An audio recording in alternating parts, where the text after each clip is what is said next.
Então, pessoal, hoje eu quero conversar com vocês uma coisa um pouco diferente. Como atender múltiplas vítimas? É um cenário bastante desafiador, é o tipo de coisa que não é o nosso dia a dia, felizmente, né?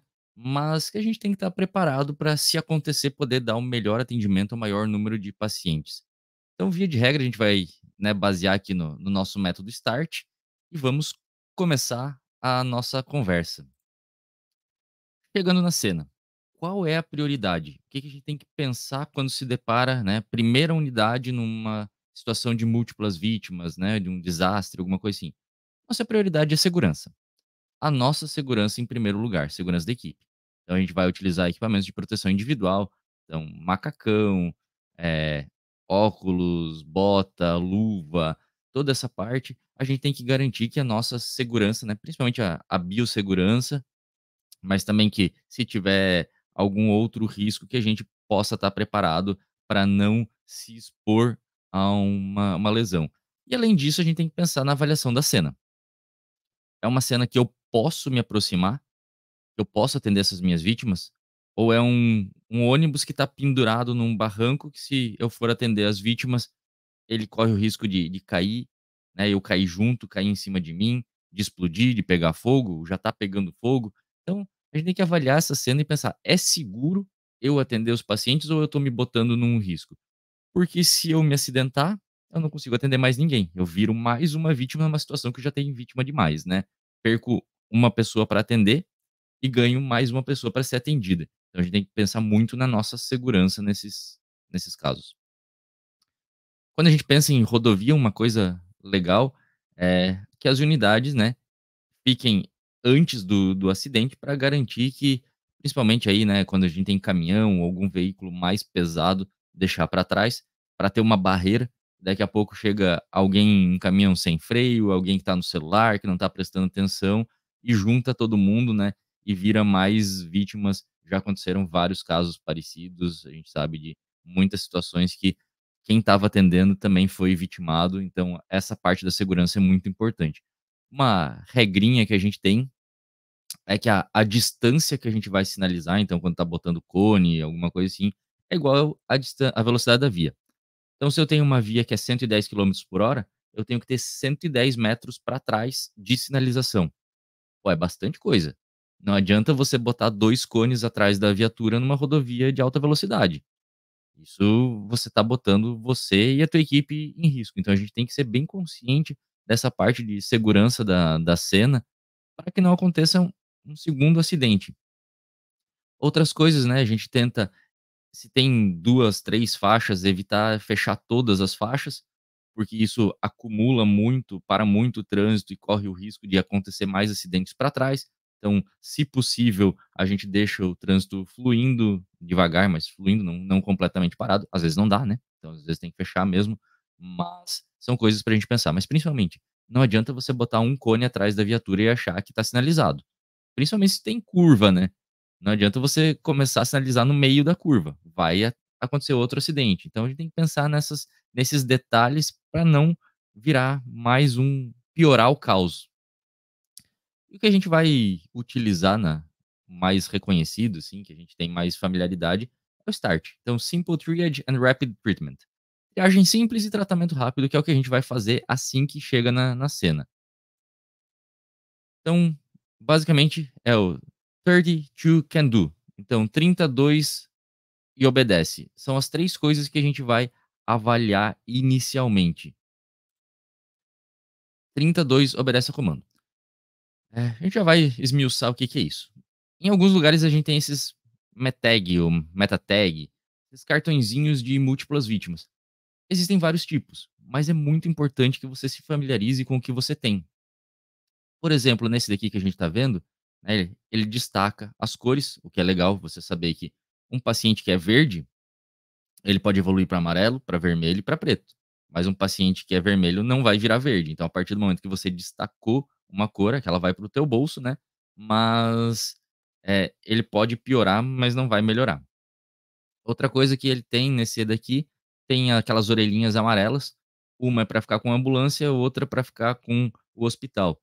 Então, basicamente, você garante que cada uma dessas tem um número único, né? Um número que às vezes é sequencial, às vezes não, mas Eu sei que o paciente 1, 2, 3, 4 era uma vítima vermelha. Isso está comigo que fiz a triagem, a ambulância que levou, sabe que levou o paciente 134 e o hospital que recebeu sabe que aquele é o hospital 134. Então, depois que o tiver mais organizado, a gente vai saber quais foram os pacientes que cada hospital, cada UPA recebeu, que cada unidade transportou. A gente consegue fazer procurar aonde foram parar esses pacientes, como que eles chegaram lá. Que às vezes no caos ali não tem como anotar tudo. Ah, foi com a USA 1, com a USA 2, com a ASA 1, 2, 3, né? Então é mais difícil a gente ter esse controle, uma maneira de controlar, de dar uma organizado no caos, mas você tem que conhecer o teu material. Então é bem importante. E é o tipo de coisa, né? Você não vai conhecer o teu material no meio da ocorrência. E, idealmente, você vai fazer treinamentos com todas as agências envolvidas para saber utilizar o material. Não adianta nada. A história do NHS, né, na hora sai, é mentira. A gente tem que treinar, tem que conhecer o material para poder utilizar ele de maneira adequada. Não adianta nada você comprar um material que essas importadas aí são caras. A gente até consegue, né, fazer versão tupiniquim, mas é, então tem que conhecer, não adianta, não vai ser na hora que você vai descobrir: "Ah, olha só, o que que eu faço com isso aqui?". Então o que eu estava falando ali, né, tem os números dos pacientes, os có esse daqui com código de barra, então, tu pode ter uma viatura de controle que vai só escanear o número do paciente, e vai escanear o código de barra, ou você pode anotar, então cada uma é um pouquinho diferente da outra, mas tem todas essas, a maioria tem os mesmos dados nas fichas. E o que a gente vai tentar separar então, é o paciente que ele é imediato, que ele é secundário, que ele é menor, então, né, o vermelho, amarelo, verde, e o expectante. Tem gente que usa o expectante como preto, tem gente que usa como cinza. Não é mais o paciente morto, né, porque às vezes, é um paciente que tem uma lesão incompatível com a vida e a gente, nesse cenário de múltiplas vítimas, talvez não vá usar todos os gastar todo muito recurso num paciente só e deixar de tratar outros com maior chance. Então, é um paciente que ainda está vivo, mas é expectante. E, eu sou um dos que tenta não usar preto. Reza a lenda, né, não sei se é história de verdade ou de mentira, mas que numa dessas triagens, em algum lugar, durante uma triagem, quem estava fazendo a triagem falou: "Ó, esse paciente é preto, não toca nele, não tenta fazer nada". Era um paciente negro. Alguém ouviu isso e achou que foi alguma coisa racial e deu um rolo, pelo menos reza a lenda aqui, né. Então eu acho que para evitar, usando cinza é uma todo mundo vai entender que, esse é um paciente cinza, é expectante, não precisa falar que ele é preto, né, então acho que fica mais fácil. E o que que a gente vai fazer quando chega na cena? Como que a gente vai fazer essa triagem? Uma maneira é você fazer quem chega na triagem, geralmente vai ser, né, a primeira pessoa, não necessariamente o primeiro médico, não precisa ser médico para fazer a triagem, não precisa ser profissional de saúde, tem que ser alguém treinado no método que você está usando. E você vai falar mais ou menos assim: "Quem precisa de médico, vem aqui desse lado. Quem não precisa de médico, vai para esse lado aqui". E esses 2 caminhos chegam no mesmo lugar. Porque se é alguém que ouviu o que você está falando, conseguiu processar aquela informação e conseguiu caminhar até você, é um paciente que é verde. Ele pode esperar. Óbvio que vai ter que ter alguém em cima de olho e tal, mas isso é outra a gente conversa disso, mas quem obedeceu ao comando, conseguiu entender e obedeceu isso, é um paciente verde a princípio, não deve ter nada botando a vida em risco nesse momento. Tirados os verdes da cena, você começa pelo mais próximo de você.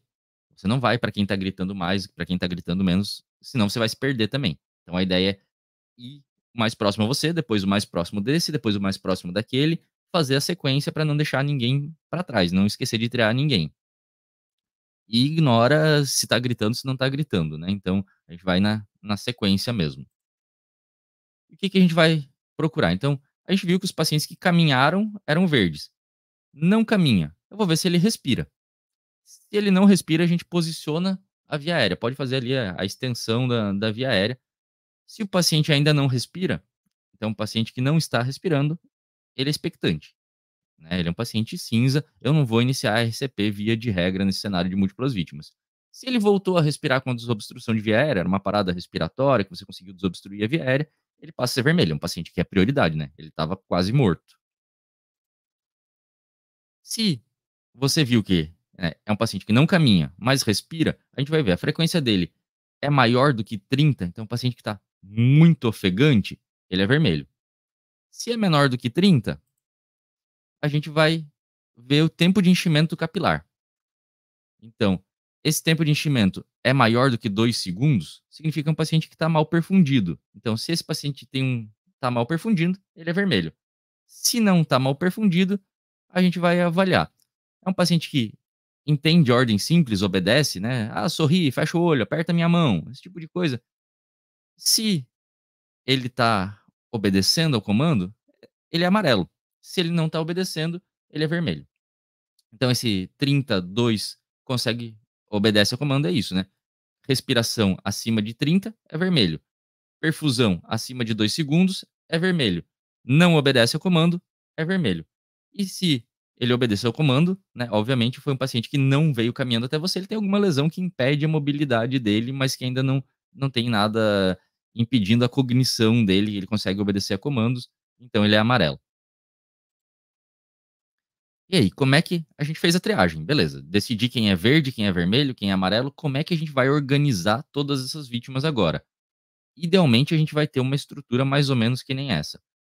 Um comandante de incidente, uma equipe de triagem que, a partir do momento que terminou a triagem, vai ficar responsável pelos pacientes mortos e expectantes, um líder de tratamento, que é quem vai supervisionar a área vermelha, amarela e verde, um coordenador de transporte, que é quem vai supervisionar e coordenar o contato com os hospitais e com as ambulâncias, então um coordenador de ambulância para dizer quais são as unidades disponíveis, para onde vão, né, para fazer quando chega a ambulância ali, e um coordenador de comunicação para conversar com todas as agências envolvidas aí, com as UPAs, com os hospitais. Ó, quantas vítimas graves tu consegue receber? Quantas leves?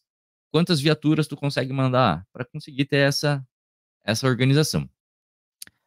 É difícil, né, a gente do nada chegar a juntar um monte de gente de instituições diferentes e achar que isso vai dar certo. Novamente, é importante ter treinamento. Quando eu falo treinamento, também não é fazer um simulado com milhares de vítimas, jogar todo mundo lá, atendeu, acabou, vai cada um para o seu canto e ninguém conversa.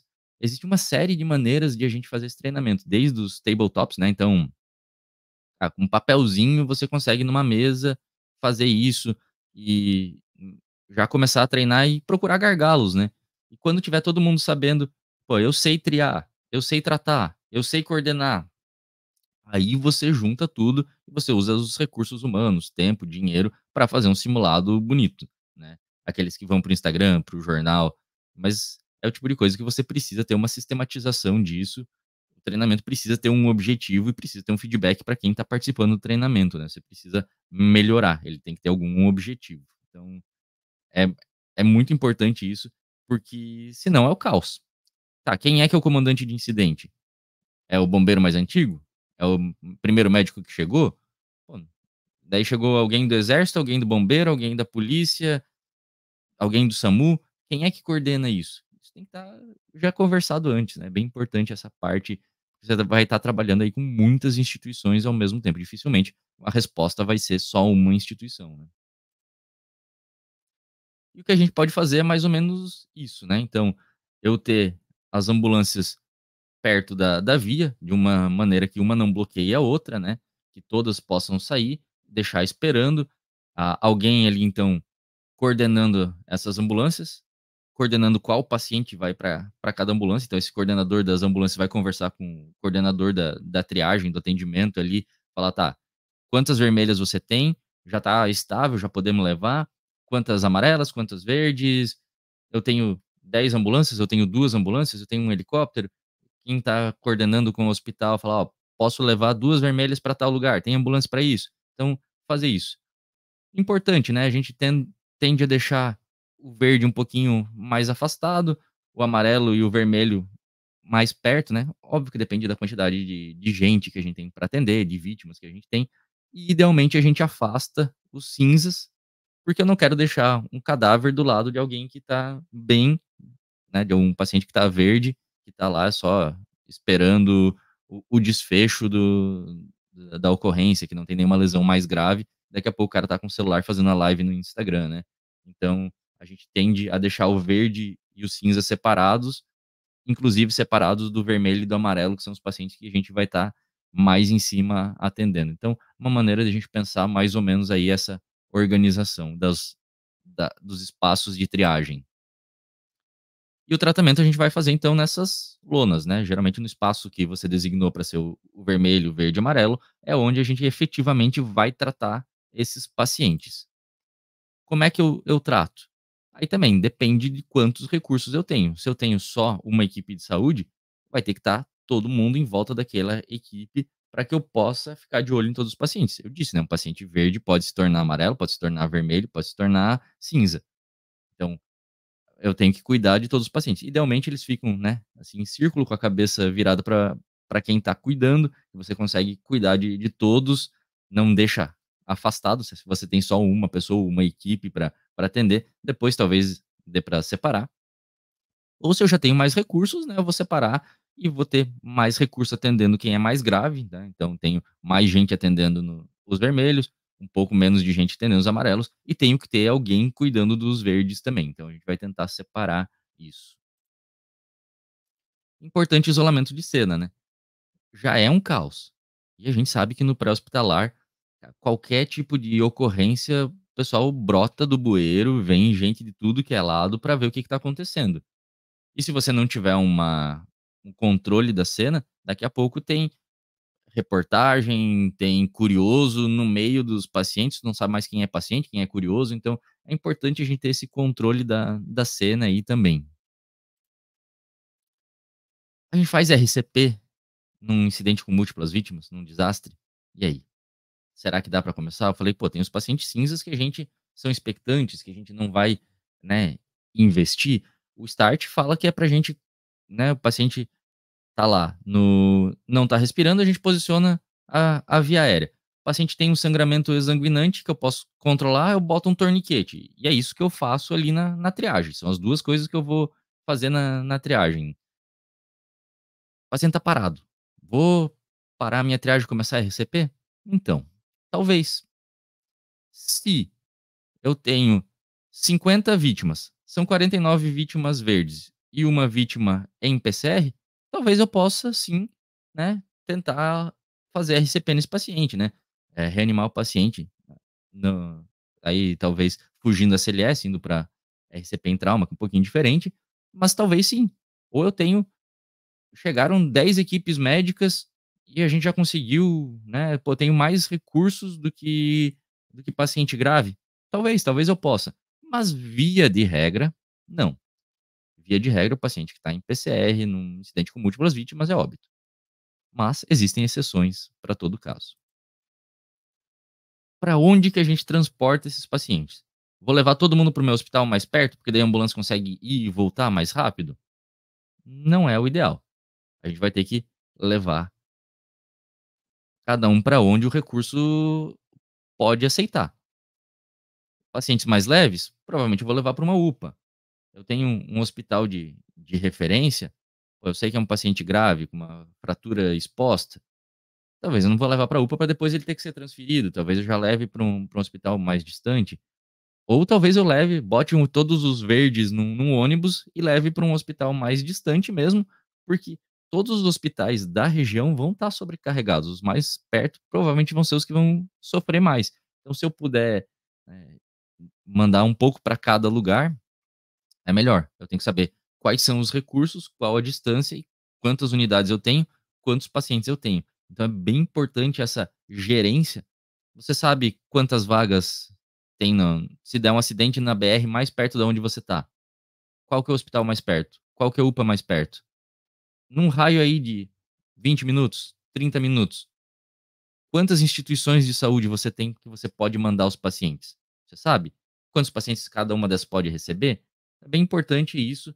É importante aí centrais, né, o central do SAMU, central do bombeiro, fazer isso também. Idealmente a gente tem alguém na cena fazendo isso também, mas você pode terceirizar para alguém que está no ar-condicionado sentado lá, né, um radiooperador, um médico numa central de regulação, para fazer isso e ver quais são os hospitais que podem receber quais pacientes e entrar em contato aí com quem tá gerenciando isso na cena. Então é bem importante isso. E o aéreo é sempre melhor? Se eu tiver muitos helicópteros, é bom que eu tenha todos os helicópteros e todos os pacientes graves eu vou levar no helicóptero?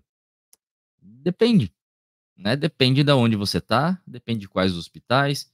Então talvez eu tenho muitas vítimas graves, talvez eu use o meu helicóptero para levar para hospitais um pouco mais distantes, para não sobrecarregar o meu hospital mais próximo. Então, eh, principalmente aqui no Brasil, a gente tem helicópteros que não são os mais adequados para o transporte aeromédico. A gente preparar um paciente, conseguir estabilizar ele o suficiente para botar num helicóptero que a gente tem pouco espaço para intervir, se esse paciente piorar, passar esse paciente para dentro do helicóptero, tirar do helicóptero, às vezes o hospital não tem um heliponto próximo, tudo isso é uma logística que a gente tem que saber antes de botar um paciente e sair voando, né. Então, às vezes, mais vale, às vezes é mais rápido, às vezes você consegue intervir num paciente que não está estabilizado numa ambulância, às vezes é mais seguro e mais rápido para o paciente. Então, nem sempre o aéreo é melhor, mas são recursos que chegam muito rápido na cena, a gente consegue ter mais equipes de saúde, mais equipe médica, a gente consegue levar pacientes mais longe num tempo similar. Então, é um tipo de decisão que a gente tem que pensar, mas é um excelente recurso, mas ele não é uma panaceia universal e nem sempre vai ser a melhor opção, mas é uma boa opção. E a gente pode utilizar o ultrassom no start? No start em si, né, não tá ali na parte daquela primeira triagem, é 32 obedece a comando, ponto. Mas a partir do momento que eu chego ali nas lonas, eu posso fazer uma retriagem com ultrassom, né, procurando algumas lesões que vão me levar a pensar se talvez até mude, ou mesmo assim, entre os meus vermelhos, qual é mais vermelho? Entre os meus amarelos, qual que tem mais chance de virar um vermelho, né? Então a gente pode procurar aí um paciente que está em PCR, né, um paciente expectante. Botei ali, vi um coração tentando bater e tem um tamponamento. Vale a pena intervir? Pô, talvez valha, né? Então talvez seja um paciente que vai mudar, talvez ele tenha uma chance de reverter essa PCR. Se eu vejo um coração paradinho, pô, é diferente, né, mas isso pode me mudar a conduta. Se eu vejo um paciente que tá lá com 35 de respiratória, saturando mal, botei o probe, vi aquela linha reta, tem um pneumotórax. Isso vai mudar a minha conduta, né. Ah, vou auscultar. Pô, a gente sabe que numa cena dessas de múltiplas vítimas, ó, a acurácia da ausculta fica bastante comprometida, né, com sirene, motor, gente gritando, rádio, então tem que pensar, o ultrassom ajuda bastante nisso. Vi um paciente com líquido livre, pô, mesmo um paciente verde, tá lá sentadinho com uma dor abdominal, ele veio caminhando até a lona, sentou, você bota o probe e você vê um líquido livre ali. Opa, é verde? É. Mas eu sei que esse paciente não vai ficar ali na lona verde, não vai de ônibus para uma UPA. Ele vai ficar em algum lugar que eu possa olhar e ele vai ter prioridade no transporte, porque tem um risco, talvez seja um sangramento que está tamponado, daqui a pouco destampona e piora, né? Ou está sangrando pouquinho, daqui a pouco enche a barriga de sangue. Então a gente tem que pesar aí, o ultrassom pode ajudar aí sim nessa decisão de até para onde levar esse paciente, né. Tem que levar para um lugar que vai ter um cirurgião de plantão que esse paciente vai precisar abrir. Outra coisa importante, né, com os nossos pacientes cinzas ali, os pacientes em óbito, a gente tem que cuidar com a dignidade dos corpos, né. Não é jogar num canto, empilhar, de preferência que a gente consiga cobrir, botar em saco de cadáver, porque esse é o tipo de cena que atrai celular, né. Vai vir muita gente filmar, vai vir tirar foto, fazer live, repórter de jornalzinho, repórter de jornalzão, vem todo mundo em volta para ver os isso. E se tem um paciente em óbito, pô, às vezes a família vai, né, descobrir que um familiar morreu porque apareceu numa foto que recebeu pelo WhatsApp, não dá, né. Então a gente tem que ter cuidado de aonde a gente vai deixar esses corpos, né, num lugar afastado, seguro, de preferência com todos os corpos cobertos, ensacados, né. Então, é um cuidado que a gente tem que ter aí com a exposição das vítimas. E a gente tá falando de trauma, né, geralmente, né, esses incidentes de múltiplas vítimas, a gente pensa em trauma. Vamos botar maca e colar pra todo mundo então. Pô, já tenho recurso limitado, né. Se eu for protocolar todo mundo, talvez não dê certo. Então é importante, né, até porque para tirar da cena até a lona, geralmente não vai protocolar. Mas é importante a gente ter algumas outros mecanismos, como o Nexus, como o Canadian, para avaliar se realmente é necessário fazer aí a restrição no movimento de coluna. Cada vez mais a gente tem visto que usa menos colar e maca, mas cuidado, né, até porque nesses incidentes com múltiplas vítimas, se você botar um paciente verde em maca e colar, quando é que alguém vai avaliar ele para fazer um raio-x, para tirar? É depois que todos os vermelhos e todos os amarelos forem atendidos, né, então aumenta muito a chance desse paciente ficar muito tempo numa maca, então cuidado com isso. Outra coisa importante, né, os pacientes verdes, fica de olho, tem que ser a mamãe galinha com os pintinhos. "Ah não, esse daí é paciente verde, deixa aqui no cantinho". Não, mas pode ser aquele que tem um sangramento na barriga, pode ter alguma outra lesão, que daqui a pouco aquele paciente que estava gritando, enchendo o saco, ficou quietinho, "Ah, que bom, né, não tá mais reclamando", né, às vezes esse é o paciente que a gente tem que ficar mais preocupado. Então isso é uma coisa importante, né, o paciente que estava gritando parou de gritar, ele é prioridade, né.